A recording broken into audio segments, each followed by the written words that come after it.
Good, and good. So why don't you start by introducing yourself and talking about you and your performance awards or who you are, stuff like that. Mm-hmm. So my name's Natalie. I'm from Australia. I'm originally born in New Zealand, but I moved to Australia when I was young. Been here most of my life, so I call Australia my home. Yeah, what else did they talk about? I'm married. I have a 3-year-old daughter. This was my second time at Worlds. I've been competing for, I'd say, going into 5 years now. Yeah, that's pretty much a summary of me right now. Yeah, the hardest part of every interview is the introduction. The introduction is the hardest part. You never know what to say. So why don't you talk about how Worlds went? Worlds went okay. I had like an 8 out of 9 day.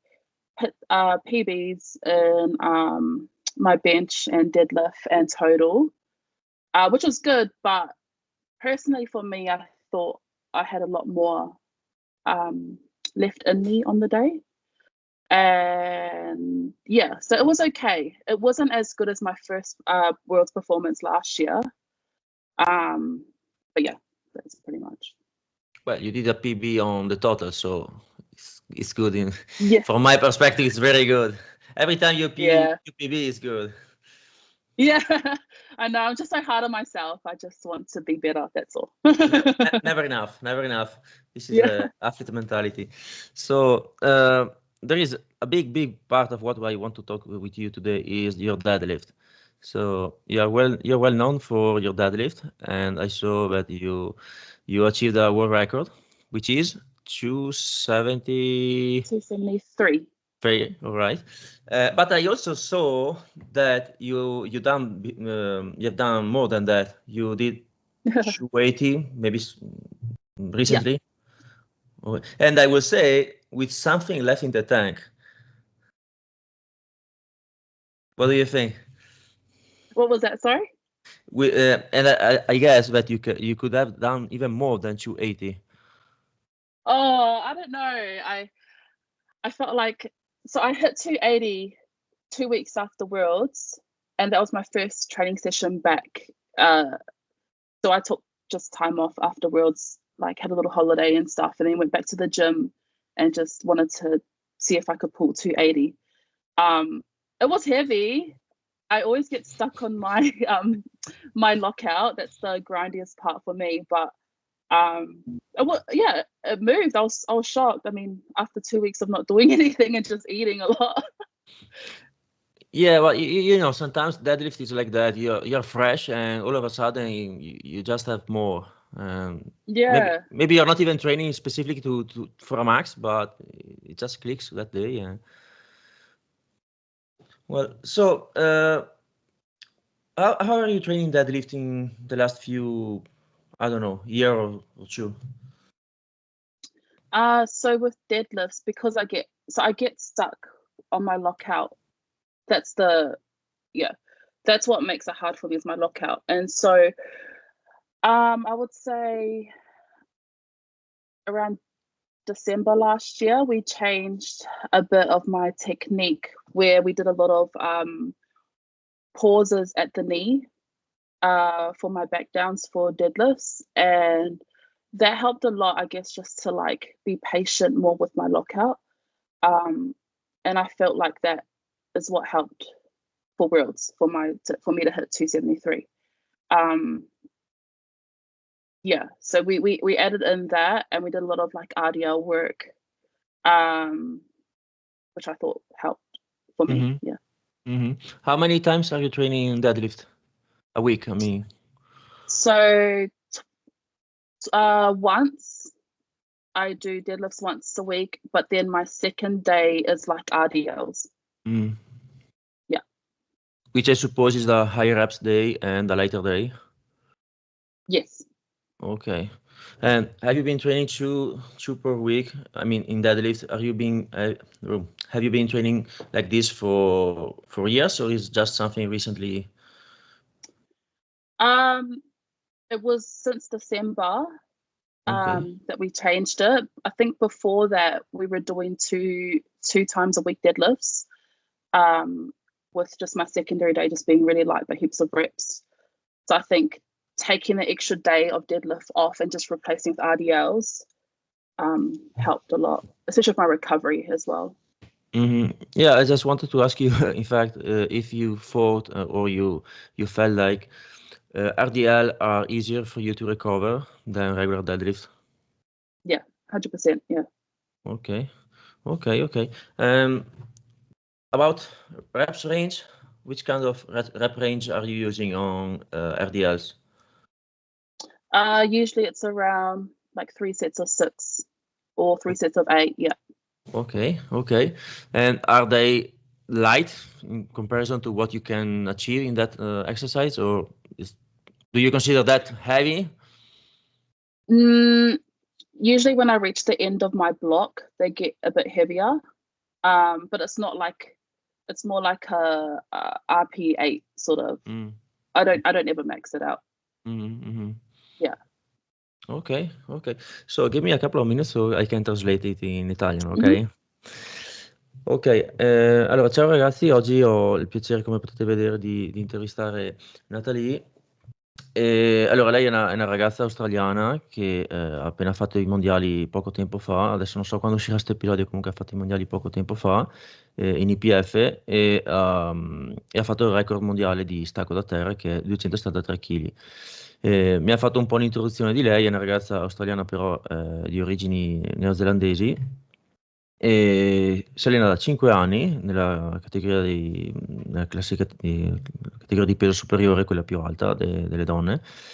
E è molto forte nello stacco, è molto nota per lo stacco perché appunto ha fatto questi 273 kg di stacco che sono record del mondo, ma ha fatto anche 280 in allenamento che era quello di cui parlavo prima con lei e secondo me, vista così da fuori, c'era pure un po' di margine, lei dice che era titubante, ma c'era un po' di margine. E la cosa curiosa di questi 280, che sono 7 kg sopra il record del mondo, è che li ha fatti sostanzialmente dopo che è andata ai mondiali, è venuta a casa, ha fatto 2 settimane di praticamente non allenamento e riposo, dove fa, non ha fatto niente, ha solo mangiato, e poi così un bel giorno si è messa lì e ha detto, boh, voglio vedere se riesco a fare anche 280, e li ha fatti. E quindi sì, questo fa pensare che probabilmente ci sia sicuramente ancora altro margine. Tenete a mente che lei questo mondiale ha fatto PR anche di panca di totale, quindi sostanzialmente sta ancora progredendo, sta ancora andando avanti. E è probabile, insomma, secondo me, che possa continuare a migliorare, possa alzare ancora l'asticella del record, che già è appunto incredibile. Per quanto riguarda il suo stacco, perché stavamo parlando un pochino dello stacco, di come allena lo stacco.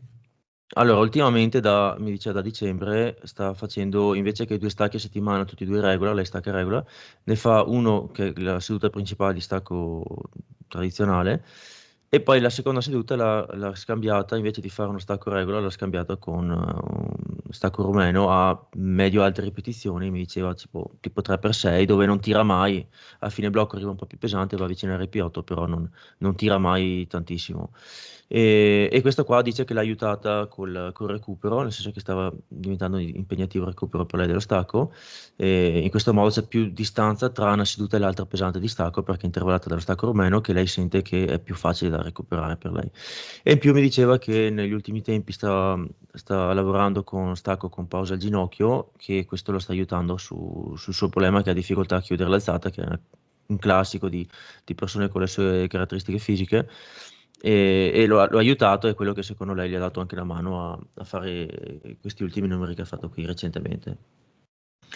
Ok, so you told me you have been training for 5 years, correct? Yeah. Yeah, but you're still progressing, you're still making new PB. So from the outside, I know it's easier to say from the outside, but I think you're going to make new world records in the deadlift, and I think you have a good you can still progress quite a bit, in my opinion, because the way you're progressing and as you said before, at worst you did a personal best, but at the same time you thought you could have achieved more.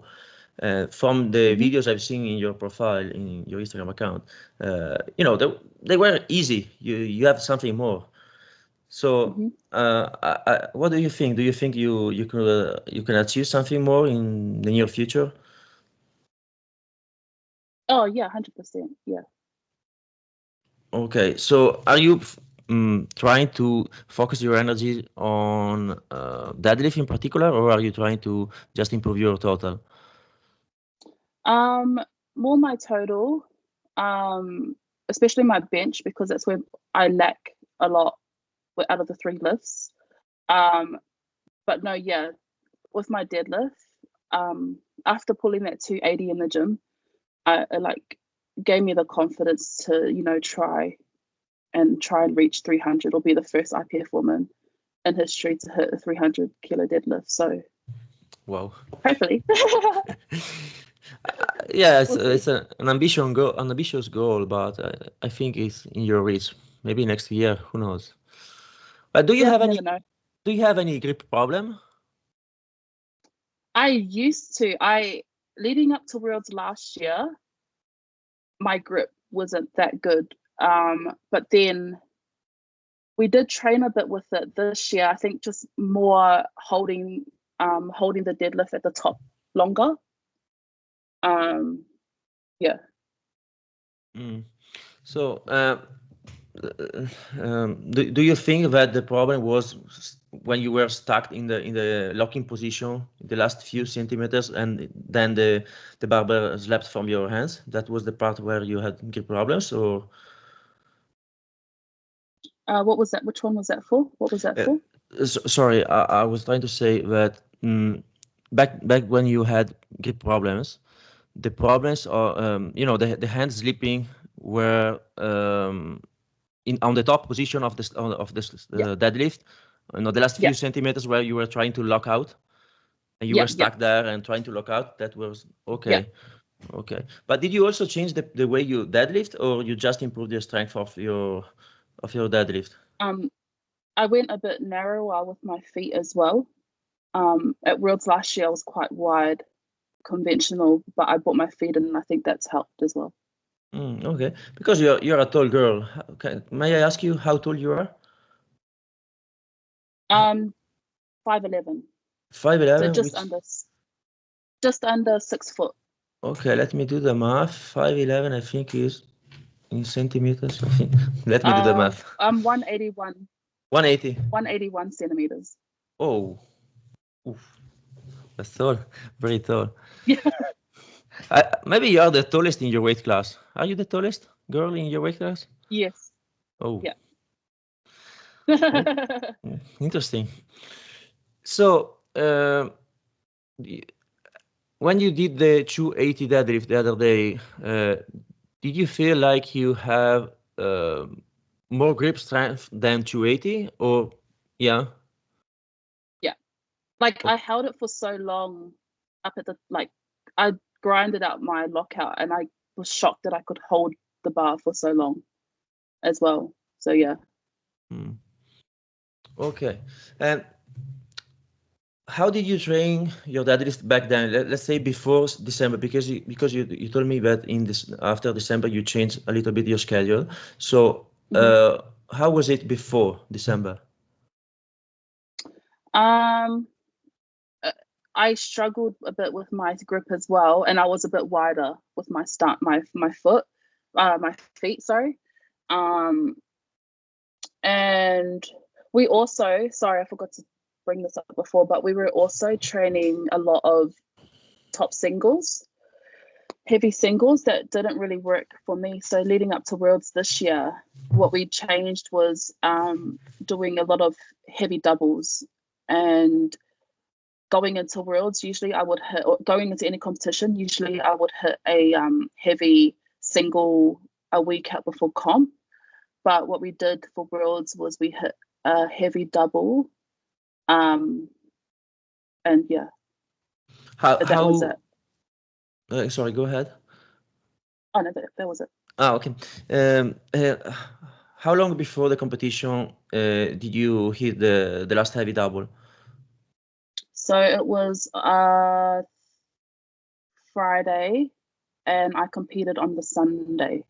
The next Sunday. Yes. Okay, so 8 8 days before. Yeah. Okay.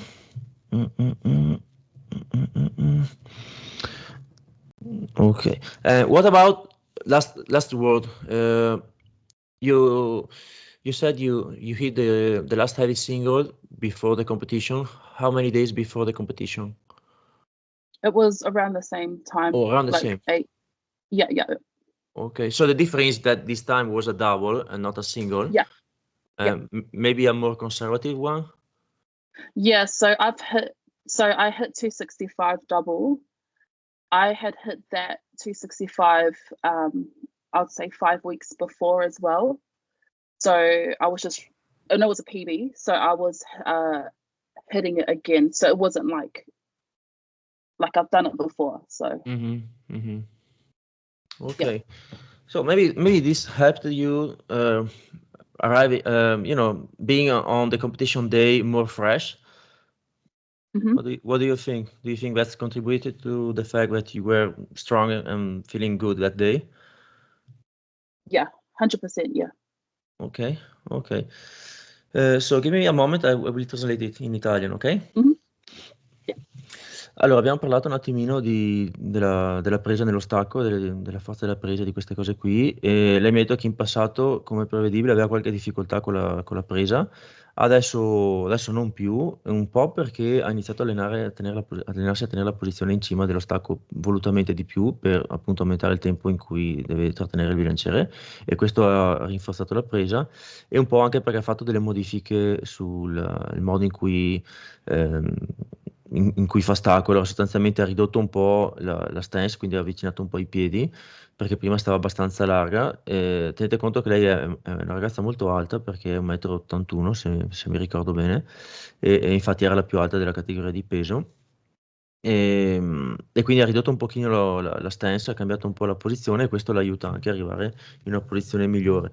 In generale comunque lei fa abbastanza fatica in chiusura, nel senso che parte molto molto più facilmente da terra in partenza del primo pezzo di stacco, e dopo fa un po' più fatica a chiudere, e dove chiude è proprio la parte dove di solito si ha problemi di presa, che è quello che avevo chiesto, e infatti mi ha detto che i problemi erano proprio quando gli ultimi centimetri cercava di raddrizzarsi, di chiudere, di fare l'ultimo pezzo di rom, ma lì appunto gli si apriva la mano frequentemente. Adesso invece sta cosa qua non capita più, un po' perché ha modificato la stance dei piedi, un po' perché ha rinforzato la presa con queste tenute isometriche in cima nello stacco, e infatti quando ho fatto i 2,80 li ha tenuti un sacco di tempo in mano, nel senso che se voi guardate il video che è sul suo profilo Instagram, la chiusura effettivamente è un po' grindata, sta lì un pezzo per chiuderla bene del tutto, e passano diversi secondi e lei comunque si è stupita, ha detto, di quanto sia riuscita a tenere il bilanciere in mano senza che gli scivolasse, si sentiva la presa sicura, e addirittura pensa di poter tenere di più di 2,80. Il suo obiettivo in futuro sarebbe di fare 300 di stacco regular in IPF, che sarebbe la prima donna a fare i 300 in IPF, che sarebbe tanta roba. E secondo noi, secondo le nostre previsioni, non è così tanto lontana dal farlo. Magari farlo in gara completa ci vorrà un po', però diciamo che c'è sicuramente del potenziale per poterlo fare. Un'altra cosa interessante riguardo sempre il suo stacco e come lo allena è che una cosa che ha cambiato da dicembre a sta parte per la preparazione dei mondiali, dove in generale ha cercato di dare più enfasi al recupero, è che appunto prima di dicembre, e quindi anche come ha preparato il mondiale scorso, lei fino a poco prima della gara faceva delle singole, faceva abbastanza singole e pesanti di stacco, e adesso non lo fa più, e l'ultima seduta pesante di stacco che faceva il mondiale scorso, quindi prima del mondiale scorso, era una singola pesante, come spesso si fa, mentre adesso quest'anno ha fatto una doppia e non più una singola, e una doppia tra l'altro un po' più conservativa, che era 2,60 mi pare, che insomma in termini assoluti sono alti, però per lei era un po' conservativa, la roba che aveva già fatto non aveva tirato così tanto, e questo secondo lei l'ha aiutata ad arrivare in gara un po' più fresca, e appunto essere dopo più performante, perché purtroppo lo stacco tante volte è il problema che se non sei bello fresco non va e basta. Per curiosità le ho chiesto quanti giorni prima è stata fatta l'ultima singola, cioè l'ultima seduta pesante di stacco, e lei mi ha detto 8 giorni prima insomma, del giorno del mondiale, e questo è stato mantenuto anche rispetto al mondiale scorso, nel senso che il mondiale scorso l'ultima alzata pesante, che però era una singola, l'ha fatto 8 giorni, mentre adesso è sempre 8 giorni prima, quindi non ha aumentato la distanza, però è una singola, scusa, però è una doppia invece che una singola, un po' più conservativa, e questo è stato sufficiente per farla arrivare più fresca. Ok. So what about pause deadlift? You said before that pausing at the knee helped you a lot. So I suppose you're doing that variation on the main day on deadlift. Yeah. Okay. And are you doing that all year round? We just started doing that like yeah, around December last year. Okay. Yeah. And you have been doing that so far every week? Yes. So I would hit that straight after my top my top set, and then usually I do like this week we did 2 sets of 3. We dropped the load by like 15% from my top set. Yeah. Okay, so you correct me if I'm wrong. Your top set is just regular deadlift, no pause, and then on the back off, when you're doing some triples, for example, you're doing it with a pause. Yes. Oh, okay. Now I got it. Okay.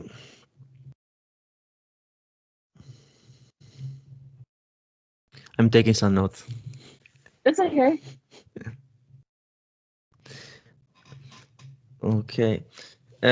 So as for the number of sets and the back off and stuff like that, so you told me 3x3? For my back offs. Yeah. Yeah, usually, yeah. So very little volume. Yeah, it just depends like where I am in my training block. So because it's like my second week back at the gym, we're just doing it starting off like a bit, not much volume, just to get back into it again. But I think the most reps I would do for pause is probably like 5. Yeah, I don't really do like 5 to 6 is like my max of reps I will do in like anything. And it's already enough, more than enough. Yeah. I choose powerlifting for a reason. I don't want to do CrossFit. I was just like cardio. Yeah. In my opinion, the best is as for pleasure, a top set like a single, then maybe 2, at best 3 back off sets, like I don't know, 3x2, and that's it. Yeah. I'm good for the day. If I have time, I could do some bench, maybe later. Yeah. And that's it. I think my coach, he just knows that I recover, so I take a long time to recover with like, but he does push my heavy sets, so he pushes it a lot. But yeah, I used to only train 3 times a week, and then we switched it up just in December to 4 times just to have the extra bench days. So but yeah, I can't complain. Some people train every day. Way more. I don't know if you know Agata Sitko is the girl from Poland.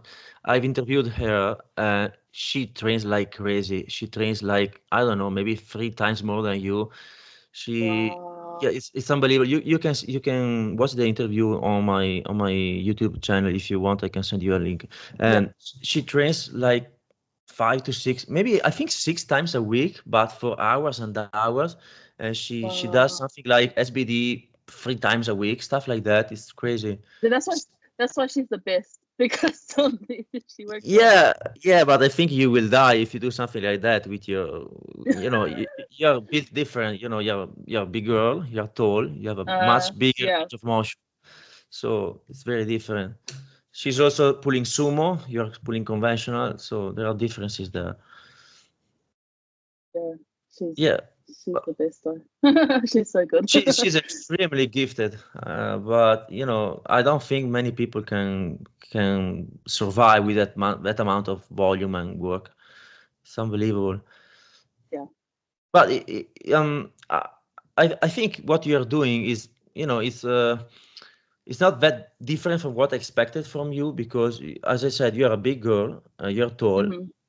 you have a big frame, you have extremely high weight, you're lifting extremely high weight, so you can't expect yourself to be able to recover from such burden in a way, the same way that a small girl can. So it's completely Yeah. different. um, I interviewed other girls that are on the upper weight class, and they lift big weights. Most of these kind of people, they train not that frequently. They just do Yeah. maybe one and a two and a second small day of deadlift. Even with squats, they don't squat a lot. Yeah. It's not that different from what we are doing. So I think it's nothing that strange. Yeah. Mm. Yeah. Could you imagine you benching like 6 times a week or squatting Oh, 4 times a week? yeah, I know. I'll die. Yeah. Well, in a sense, if you think about this, in a sense, the fact that you cannot recover that well with this amount of loads is something positive, because you don't need to train that much, so you have more free time to Yeah. do other things in your life. Yeah. And like having a daughter is like full on too. So I try to keep my training days like as short as I can, but I end up being at the gym for like 3 hours minimum. Mm. And yeah, so yeah. Also, the whole process of warming up, reaching the top sets Yeah. weights is gonna take like an hour just to do that. Some Yeah. mobility stuff, some warming up, and do all the increments. You know, it's gonna take a long time. Yeah, exactly. Sorry, my daughter just Yeah. I do SBD days like twice a week as well, and then the other 2 days just got bench. So yeah, So you only squat once a week? twice a week. Twice a week. Sorry. Yeah. So yeah, one SBD, and the other 2 Uh, days. yeah. So one SBD, and then the other day is like a squat, bench, and like RDL. So that was my second RDL. Oh my, yeah. And then the other 2 days are just bench. Okay. So why don't we talk about squat for a little bit? How is your Mm-hmm. squat now? It's okay. At Worlds I struggled with I got called depth for my second attempt, I think. I did change a little bit. I went a bit narrower with my stance, just to give me a bit more like of a push coming out of the pocket. But no, it's okay. It's like on and off. It's not my favorite lift. But neither is bench. So Okay, yeah. so I saw you squatted 250, I think, at Worlds. I did 255. Oh, 55, sorry. My best that I've hit at a comp is 257, which is what I hit at nationals, which was like 3 months before Worlds. Okay. And then the heaviest I've hit in the gym, like leading up to Worlds, was 260. So yeah. Oh, that's quite a good squat. Yeah, it's okay. It's not the best, but I'm getting there. Wow, you're doing great. You're doing great. So, is it the same as deadlift? So you're doing a main day, a main heavy day, and a secondary day which is lighter? Yes. So my secondary day, I was doing high bar pause squats, which I hated, but it helped a lot with my squat. It did help build. Everybody hates the things that you need to do, so Yeah. I understand. Okay, so how much volume are you doing on squats? So for my top, like my heavy squat day, I would do my top set, which will either be like a triple, double, or single, and then my back downs I would do like one set of 3, but drop it by like 10% maybe for my top set, and then I'll do 2 sets of like 5 or something. Okay. After that, that's for my main squat day. So we're talking about 2 to 3 back off sets. Yeah. Okay. And on the high bar day, maybe a little bit more reps. Yeah, I do around like 3 to 4 sets of like 5 to 6 reps. Which I suppose are lighter and maybe with a little bit more reps in reserve. Yes. Okay. And have you tried also different variations on squats? No, not really. I have started doing more front squats. We've added that in this training block. But no, I've always done like high bar pauses. I think that's just what works for me. Yeah. Are you still making not linear, but a clear progress in your squats? Yeah, slowly. Yeah. I have I've been hitting a lot of PBs leading up to Worlds and even leading up to Nationals. So yeah, slowly, but not like a big progress.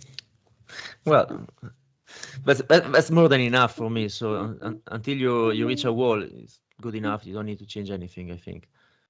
Yeah, it's working. So. Have you ever tried safety bar squat? No. Never. I was actually gonna suggest that to just do it while we're doing my off-seasonal training. So I might give it a go. I'm gonna see how front squats work because front squats have worked before. Yeah. So. Do you struggle with the front rack position in the front squats, or are you? No. No. Yeah. Wow. No, I can get it like up like here. I don't struggle with it. No. Wow. Yeah. That's impressive because you are tall, you are a big girl, and it's not that common to find a big person like you that can achieve that position. There are not that many powerlifters who can do that. Yeah. And so, what about the amount of weight you can front squat? How heavy are you going? So I started it just this week. We went a bit light, so I just started with like 100, like with no sleeves and stuff, just to see how it moved. And yeah, it was alright. So I can't remember the last time I hit. I can't remember the heaviest front squat I've done because it was a couple years ago.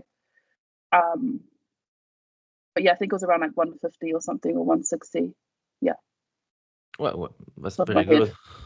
Can't remember. That's very good. That's very good if considering the fact that you don't usually train front squats. That's good. Yeah.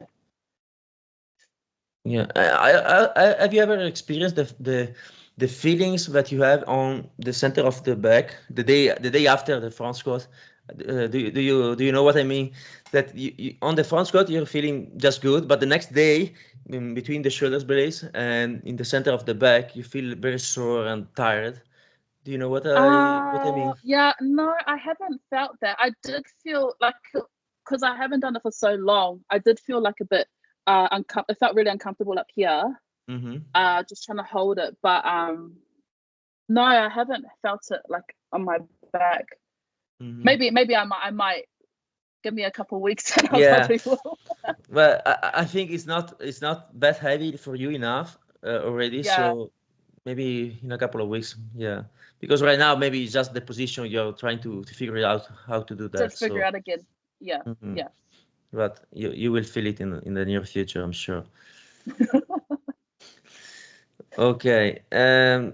So do you have any troubles or issues with the low bar position? I was actually getting pain in my elbow, like around here, from the low bar position, and it would affect my bench. So that's why we added in the high bar on our secondary day, just to ease off on the low bar. That's always been a problem though since last year, even leading up to Worlds last year. That was a problem as well. So yeah. Okay, and you were never able to completely fix that pain. You just manage it by switching to high bar on the secondary day.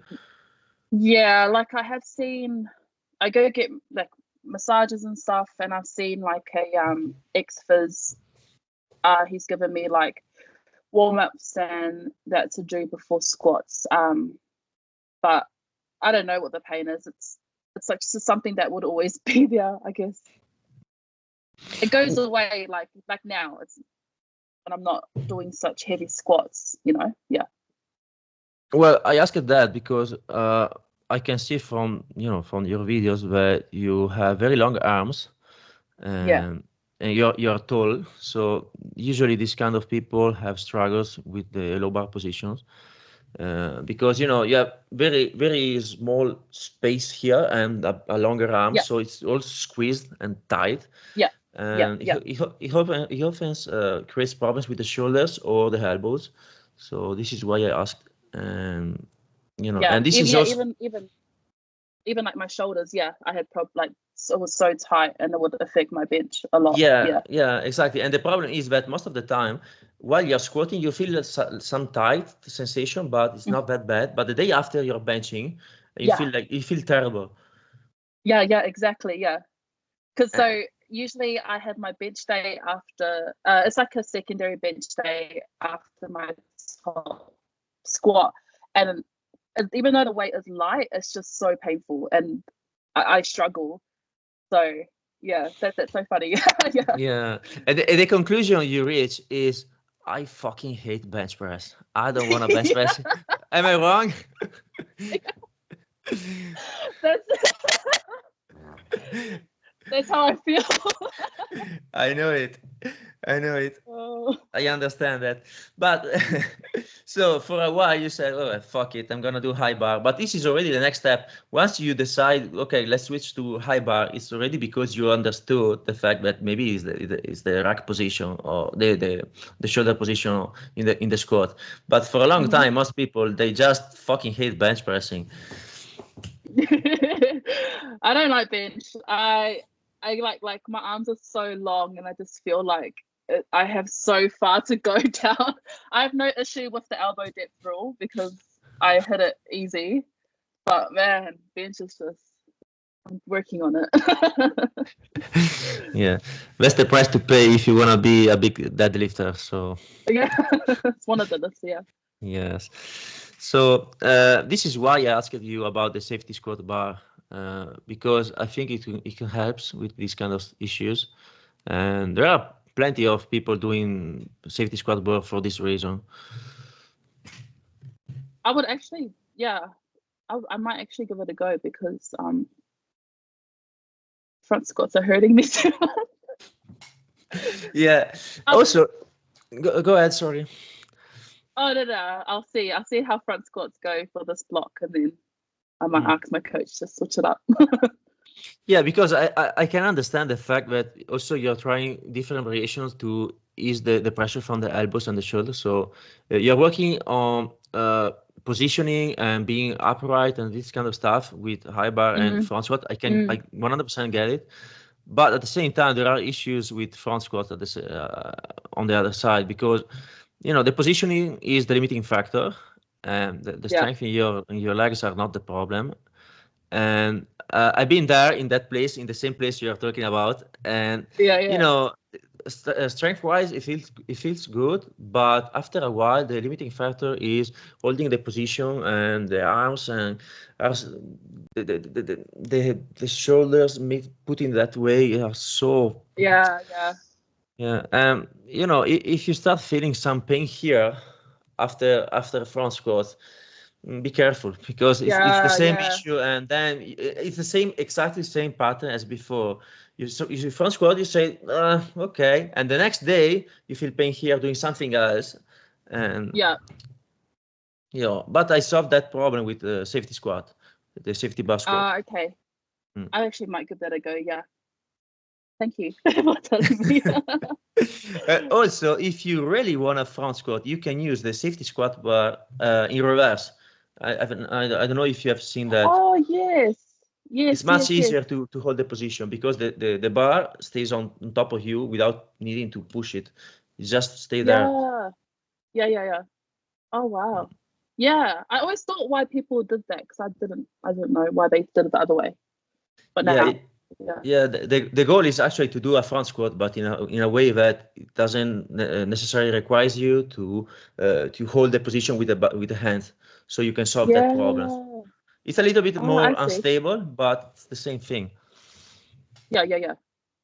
Oh, okay. Ok, so give me a moment to translate this stuff, ok? Uh-huh.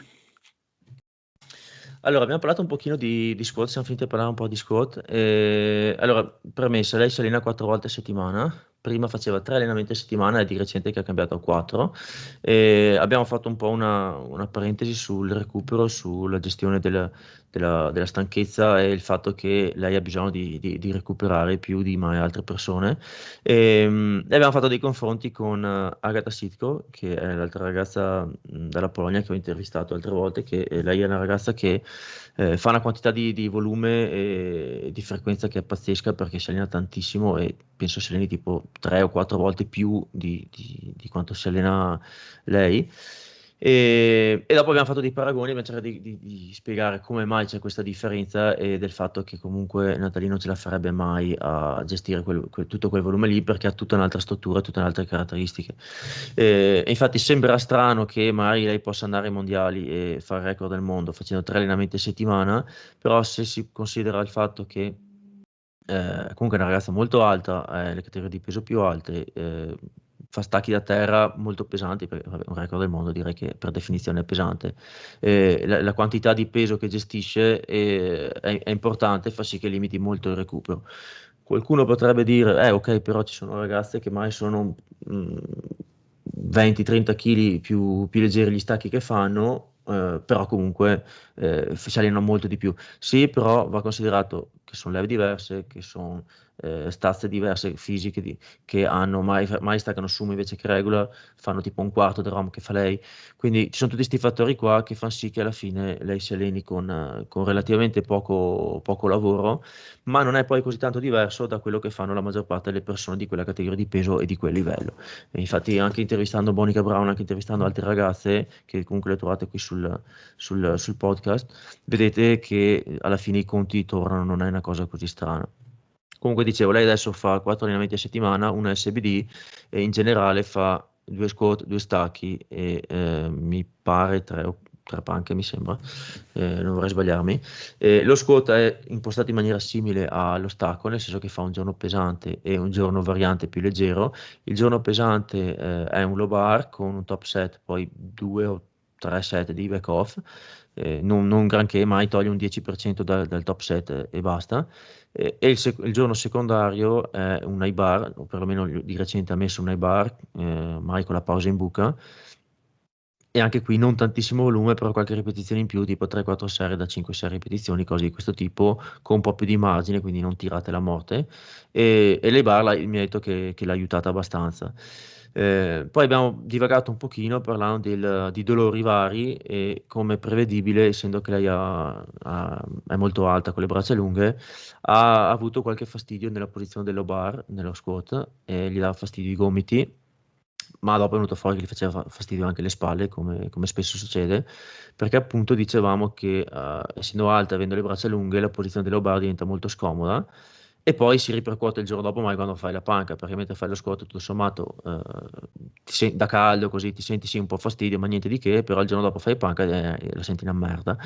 E allora scherzavamo un po' sul fatto che non ci piace far panca, che gli dà fastidio il giorno dopo, che dice che è terribile. e il suo allenatore appunto ha spostato un po' del volume da low bar ad high bar con questo giorno secondario, appunto per cercare di risolvere questa faccenda, e mi diceva che va meglio chiaramente, però non è mai stato risolto questo problema e probabilmente sarà difficile risolvere del tutto, perché anche se lei fa terapie varie, massaggi e altre cose che aiutano, quando inizia ad andare pesante con lo bar, sto fastidio salta fuori e si ripercuote poi nelle prestazioni anche di panca. E purtroppo è una cosa che un po' ci si deve convivere. E sempre per andare incontro un po' a queste esigenze, a queste difficoltà, sta provando ultimamente a fare del squat frontale, che per adesso lo sta facendo abbastanza leggero, e lo fa sia per rinforzare appunto certe posizioni, per lavorare le gambe, per lavorare sulla verticalità e tutto quanto, ma anche per togliere stress e fastidio alle spalle e ai gomiti. E allora abbiamo un po' scherzato su quanto faccia schifo sta roba qua e sul fatto che magari possa essere un'opzione introdurre la safety bar, la safety squat bar, perché così riesce a stare un po' più comodo, a sollevare un po' più di peso senza avere il problema delle spalle e dei gomiti.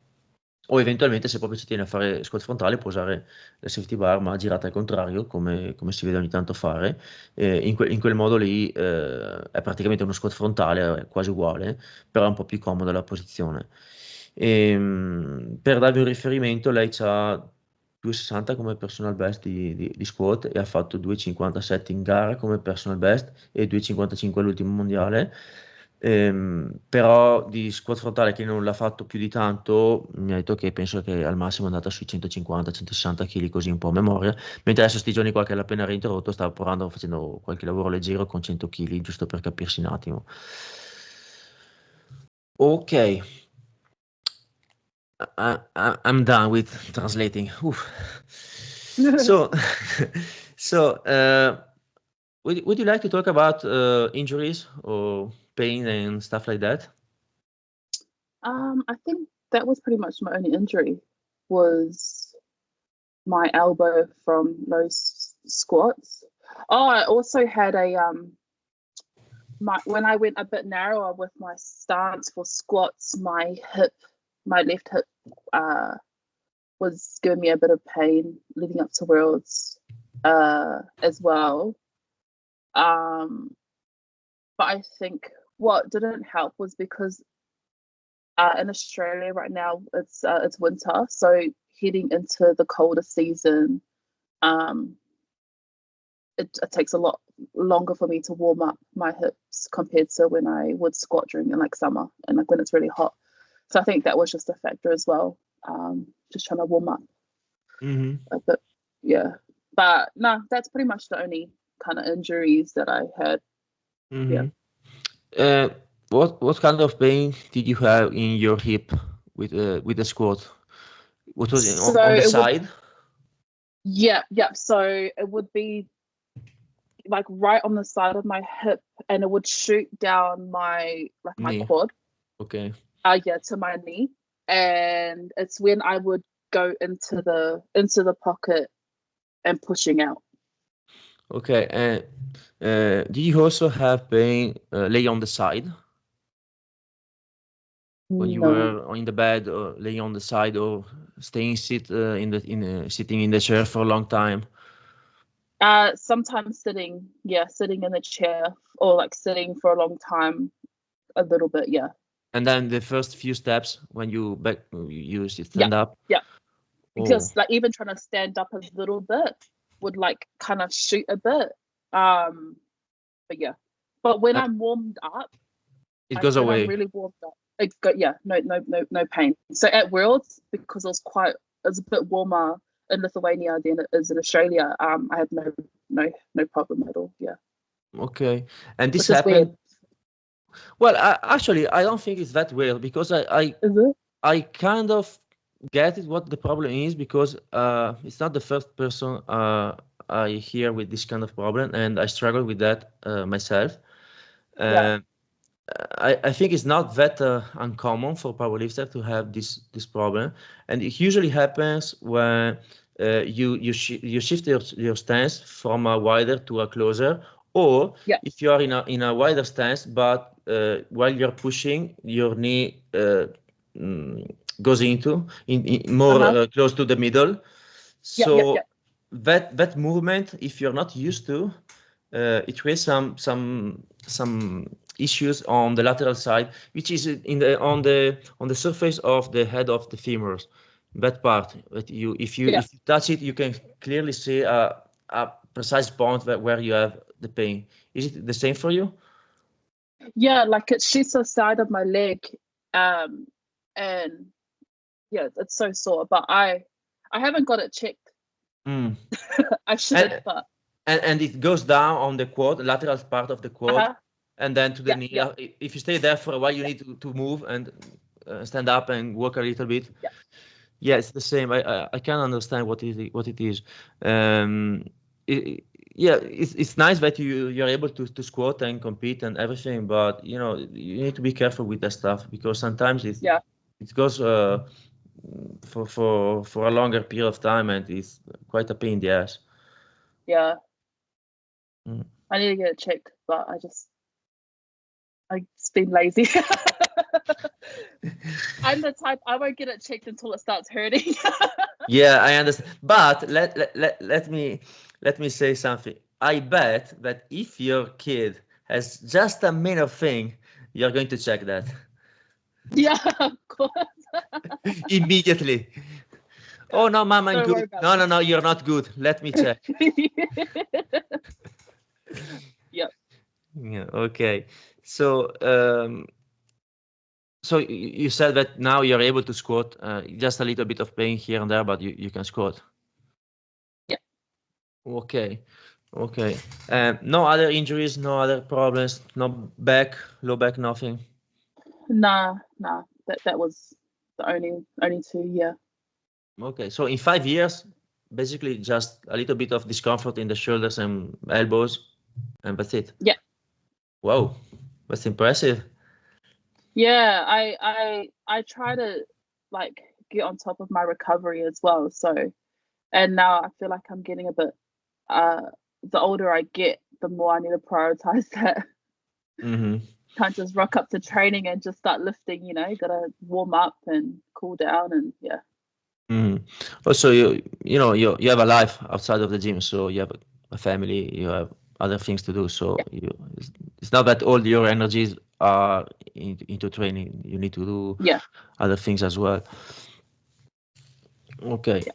So now that you shifted from 3 times a week to 4 times a week, have you noticed any difficulties with recovery or anything, pains or anything of that matter?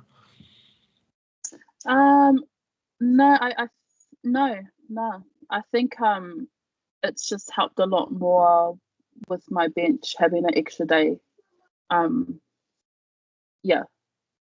But with recovery and stuff, no. Okay. Okay, that's good.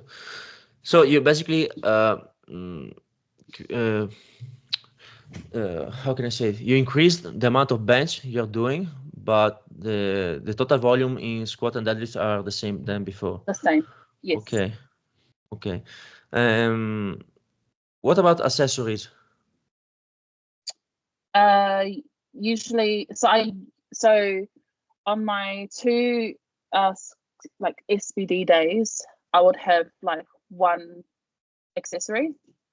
And then on my two bench days, it's literally just bench and then just all accessories on those 2 days. Okay. What kind of accessories exercise are you doing?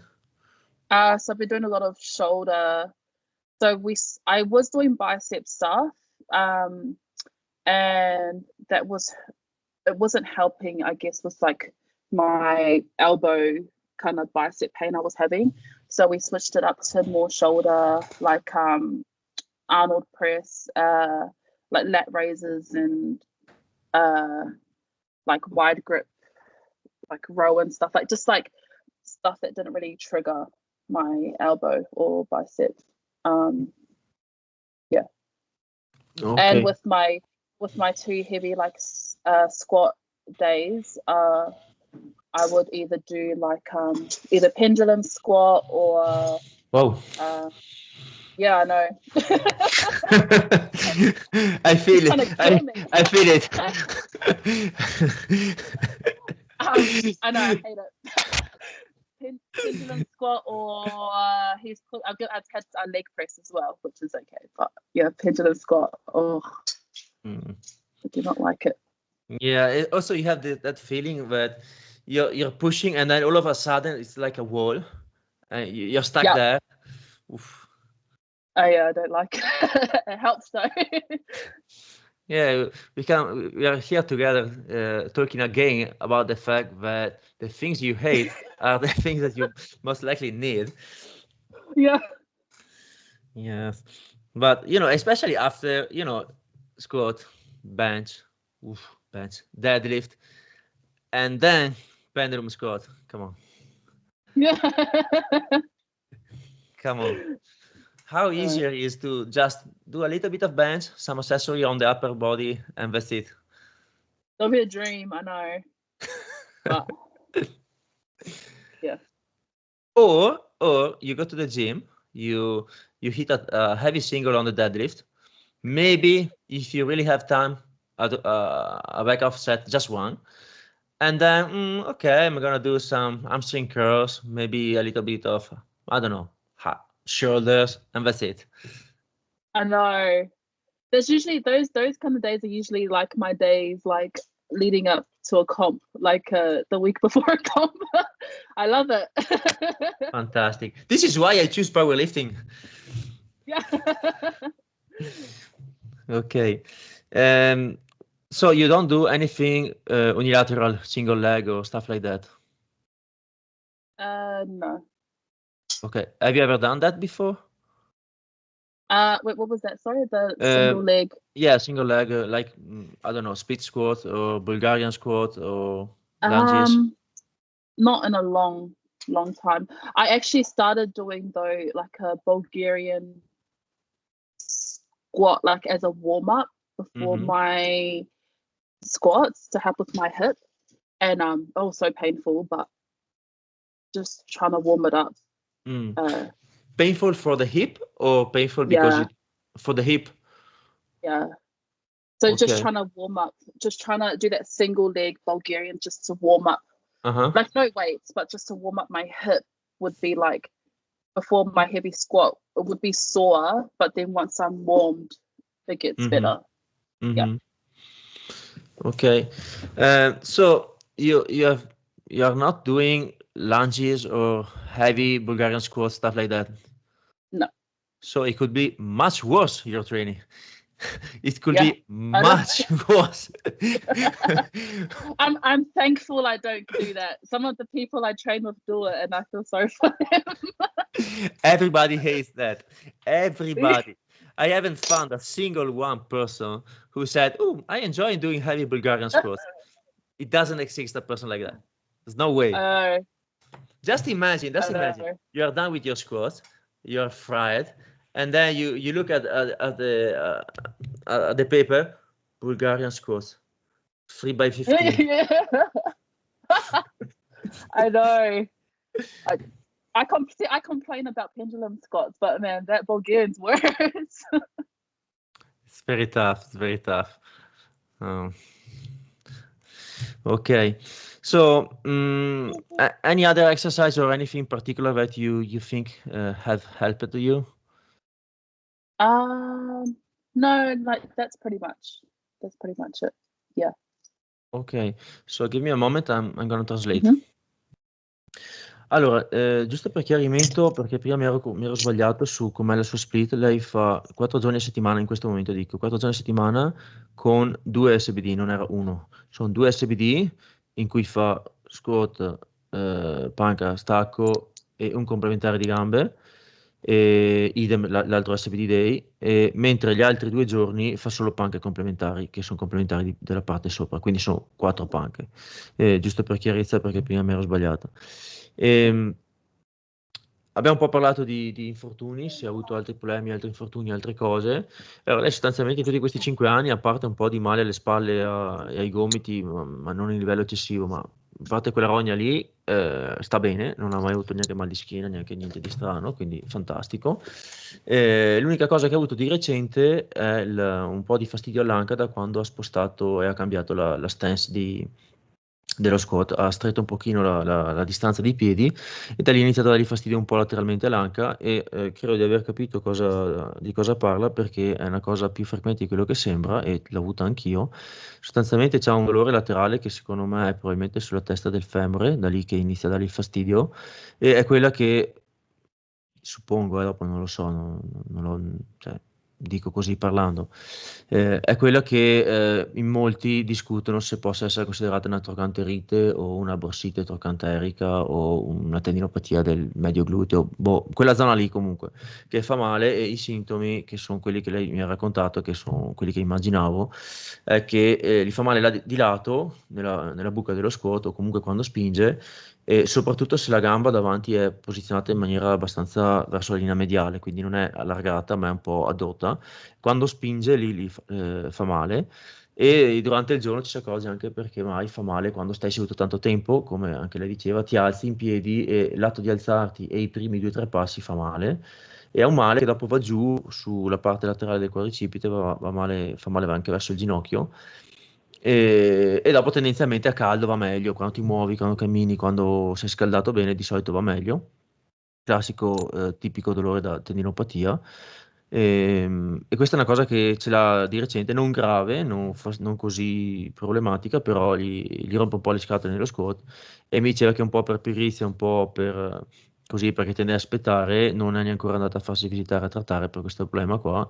E scherzavamo di come invece se fosse suo figlio che sta male, anche se ha un mezzo fastidio il giorno dopo, si è subito mossa ed operata per controllare.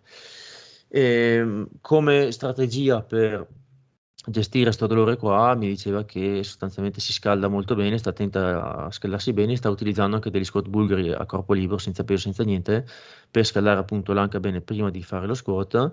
E gli dà un fastidio, però cioè, l'atto di farlo gli dà fastidio, però dopo sente che stando un po' più calda, avendo già scaldato un po' l'anca, va meglio quando fa squat. Eh, per esperienza io dico che effettivamente lo squat bulgaro è uno degli esercizi più fastidiosi su quel tipo di problema, o comunque affondi, roba del genere, dove la gamba è abbastanza dritta davanti, quando si scende dà fastidio.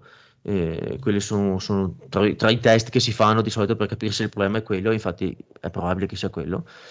E quindi gli dicevo che è una cosa a stare attento, e questa volta questa cosa capita nel powerlifting, vabbè, o per sovraccarico cronico, ma più perché sovraccarico cronico capita quando magari o uno stringe la posizione dei piedi e non ci è abituato, o quando ha una posizione, diciamo, la solita, che magari è un po' più larga coi piedi, ma spingendo il ginocchio va in valgo e si sposta verso la linea mediana, e dopo un po' che lo fa viene questo fastidio laterale all'anca, che spesso è una rogna che può andare avanti anche per un bel po'. Ehm, per quanto riguarda il resto, lei non ha mai avuto altri grossi problemi, sta abbastanza bene. Poi abbiamo parlato un pochino di che complementari fa, qualcosa vi ho già detto. Non fa roba unilaterale di gambe, non fa niente, fa un pendulum squat, e scherzavamo perché diceva che è bello fastidioso, è pesante, non c'ha voglia, però comunque fa comodo, e pressa, e questi li fa nei 2 giorni SBD, se ho capito bene, e poi negli altri giorni fa complementari per la parte sopra, ma sì, l'unica accortezza che ha è di stare attenta a non rompergli le scatole e i gomiti, e quindi gira un po' attorno a quello, ma insomma fa rematori, fa ehm, Arnold Press, fa queste cose qui, braccia. Adesso ha tolto i bicipiti perché gli dava fastidio un po' il gomito, ma in linea di massima fa roba del genere, alzate laterali, un po' di complementari classici per la parte sopra. All right. So, um, I'm good with the questions. Do you have anything else you want to talk about?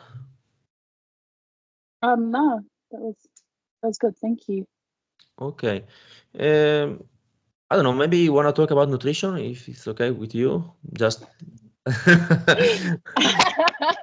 if you are comfortable talking about this. Otherwise, just skip this. I'm gonna cut the video.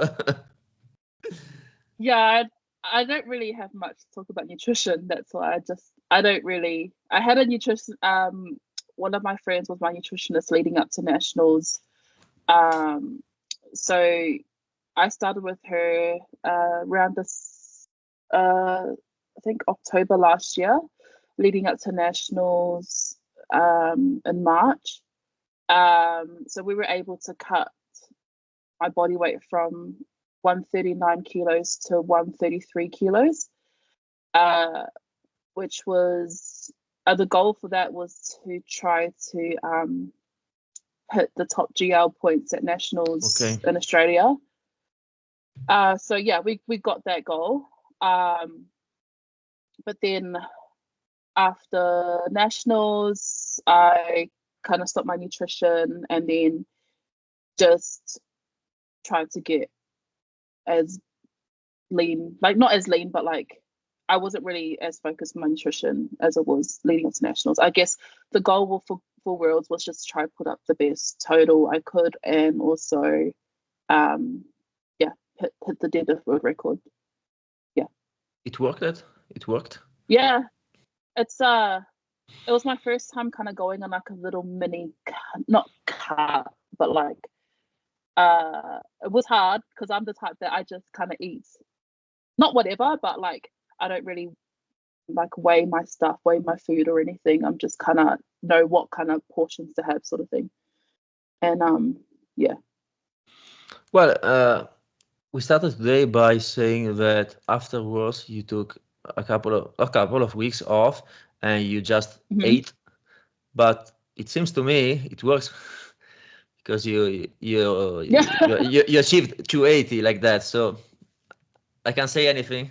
It's funny though, because I know that like especially in the super heavyweights, because I pretty much from nationals I was 133, I put back the weight on, so I was 139 at Worlds. So a lot of it's funny because usually when you gain a lot of weight in a short amount of time, it affects your like deadlifts. I know that for like super heavyweights, but I think because my body I'm just so tall, it didn't really affect my deadlift as I thought it would have.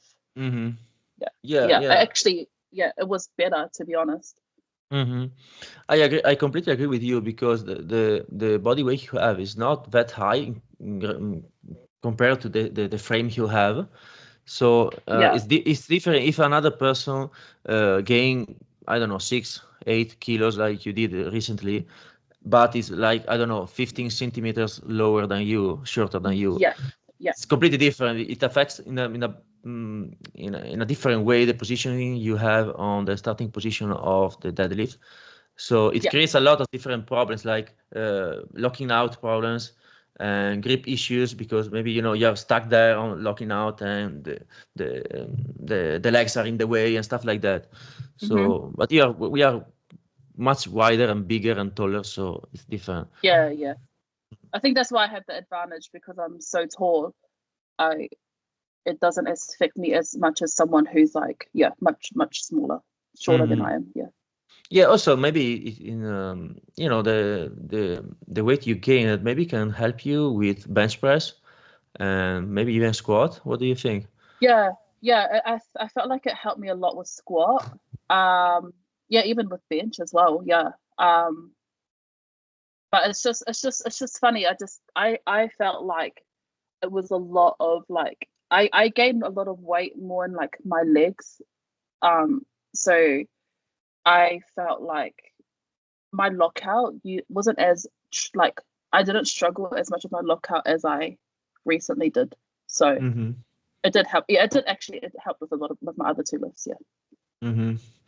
Also maybe the body composition that you achieved lately is a little bit different than before, so maybe that helped also. But let me ask you something, if not inappropriate. Has your body weight changed a lot over the years? Oh yeah, especially after having my daughter. I find it. I naturally sit around like high 130s, so around 138, 139, and before I had my daughter, I think I was around like 130s. But yeah, I felt like after giving birth to my daughter, I found it a bit harder to kind of like to kind of like go back to my original way I was before I had her, if that makes sense. Yeah. Back then when you started powerlifting, how was your body weight, if I may? Yeah, it was around like high 120s, like 128. Yeah, that was when I first started, and then I took like almost like a year and a half off when I was pregnant, and yeah, and then I got back into it. Yeah. And if again, if I may, how old were you when you started powerlifting? I think I was. I can't remember. It was 2019. Okay.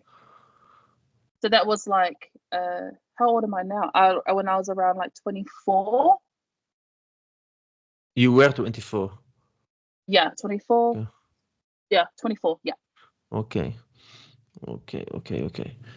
Well, your body weight hasn't changed that much from my perspective. Yeah. Again, compared to the frame and the frame and the size you have, it's not that big of a change.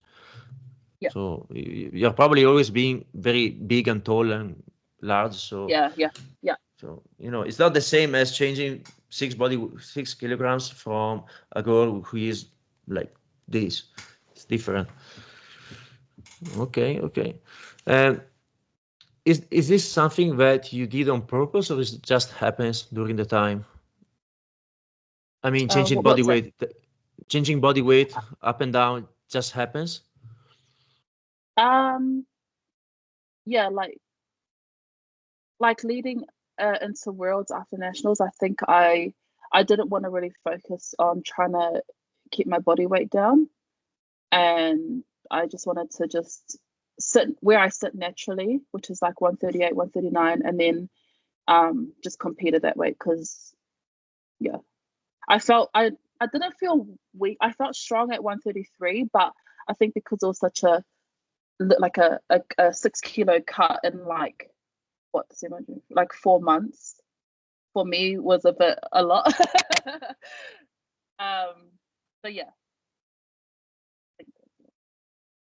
Okay, and are you planning on staying the same body weight in the long run, or do you think maybe, I don't know, trying to achieve the best performance you can in the future, maybe you are going to try and pushing heavier body weights on purpose just to have an edge? What are your plans? I think this body weight I'm at now, so like 138, I think I wouldn't want to go heavier to reach. I wouldn't want to try and go to 140s, just because I don't feel like it'll help with my deadlift. I feel like 138 is like perfect at the moment, with all 3 lifts. Yeah.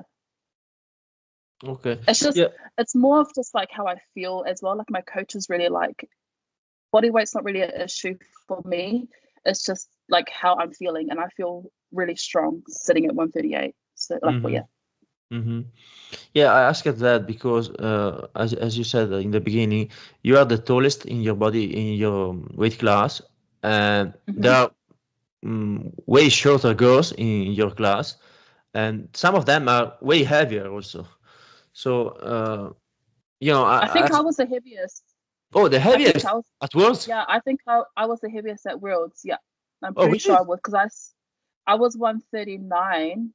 I know last year I wasn't the heaviest, but yeah, this year I'm pretty sure I was the heaviest. Oh, because Bonica wasn't there. Yeah, Bonica wasn't there, and I think Amelie, the French, the French girl, she was heavier last year, but she was lighter than me this year. What about Sonita? No, like she's like 120. Oh, really? Only? Yeah. She's not. She's like mid 120s, I think, or low 120s. Yeah. Oh. And she's quite tall as well, actually. Yeah, I know she's very tall. Yeah, I interviewed her as well. Yeah. She's tall and big. The hands she has such big hands. I don't know if you saw her hands. That's impressive. And I'll look next time. I haven't told you that. Yeah.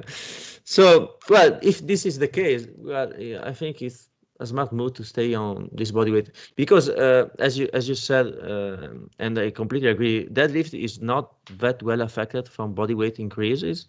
So you can still achieve fantastic performance at this body weight, if the main goal is the deadlift. So I think it's a wise decision. Okay, so just a moment, I'm gonna translate that, okay?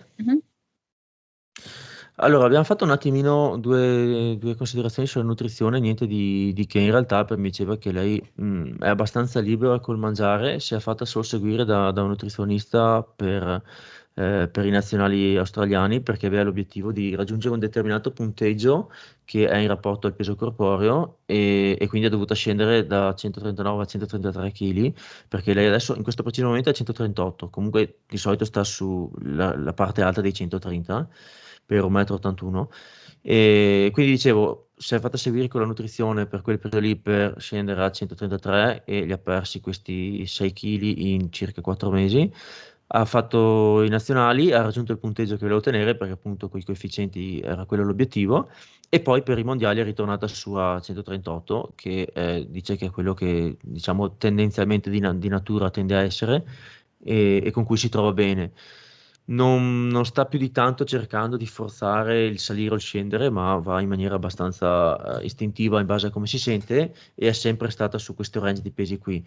Quando ha iniziato col powerlifting 5 anni fa, e lei aveva 24 anni a suo tempo, pesava sui 120 e qualcosa. Quindi sostanzialmente era giovane e quindi sostanzialmente è sempre stata abbastanza intorno a questo range di pesi, non è che abbia fatto grandi fluttuazioni, ma non ha neanche cercato di farle di proposito. E stando un po' più leggera rispetto a stando un po' più pesante, sentiva la differenza sullo squat e la panca. Quando poi è ritornata su più pesante, ha sentito il beneficio nel squat e la panca, anche se ha detto che ha ripreso il peso in maniera un po' diversa, e quindi forse anche quello, perché ha detto che ha sentito di più, cioè ha visto che ha ripreso più peso nella parte inferiore del corpo, quindi magari anche quello un pochino cambia le dinamiche delle alzate, però sente un po' il beneficio su squat e panca, ma non sullo stacco e si è trovata meravigliata del fatto che risalendo di peso anche in maniera abbastanza velocemente non è stata colpita negativamente nello stacco da questo cambiamento di peso, perché spesso, soprattutto con le ragazze pesanti, il salire il peso corporeo abbastanza, mai dopo dà fastidio nello stacco, crea problemi nello stacco. Nel suo caso no, perché dicevamo probabilmente lei è talmente alta e grande che in proporzione non gli ha dato tutti questi problemi. Riguardo a progetti futuri, siccome lei si sta concentrando principalmente sullo stacco e il suo obiettivo è quello di fare 300 in IPF, non è intenzionata più di tanto a cercare di proposito di salire di peso o diventare più pesante, perché appunto non pensa più di tanto gli cambierebbe la prestazione dello stacco o addirittura potrebbe essere controproducente e comunque vede che si sta bene così, si sente bene, sta continuando a migliorare così, perciò resterà questo peso corporeo qua. Poi avevo fatto un po' un confronto con altre donne sulla sua categoria di peso, ero convinto onestamente che ci fossero altre ragazze più pesanti, decisamente più pesanti, invece l'unica che era più pesante era Monica Brown, ma non ha gareggiato a questo mondiale e lei mi pare che fosse sui 150 o giù di lì. Mentre le altre ragazze era lei la più pesante, però era anche decisamente la più alta, a parte forse Sonita che lei è anche lei vicino al suo peso corporeo e è circa 1,78, 1,80, una cosa del genere, adesso non ricordo esattamente. Comunque trovate l'episodio con Sonita anche sul mio canale. E quindi sostanzialmente sì, ok, è la più alta, però è decisamente la più alta, però è anche un po' più pesante. Io onestamente pensavo che ci fossero ragazze più pesanti. Forse c'è una ragazza francese che è più pesante. Quindi tutto sommato dice guarda io sto bene così, mi sento bene, sono comunque pesante a quanto basta per continuare a migliorare perché sta migliorando e l'idea è quella di restare più o meno così, insomma, se non necessario diversamente. All right. Well, I think I'm good. I don't have any other things to ask you. Do you want to talk about something else, or are we just good with that? Yeah, I'm happy with that. Okay. So, thank you for your time, Natalie. Thank you. Thank you for having me.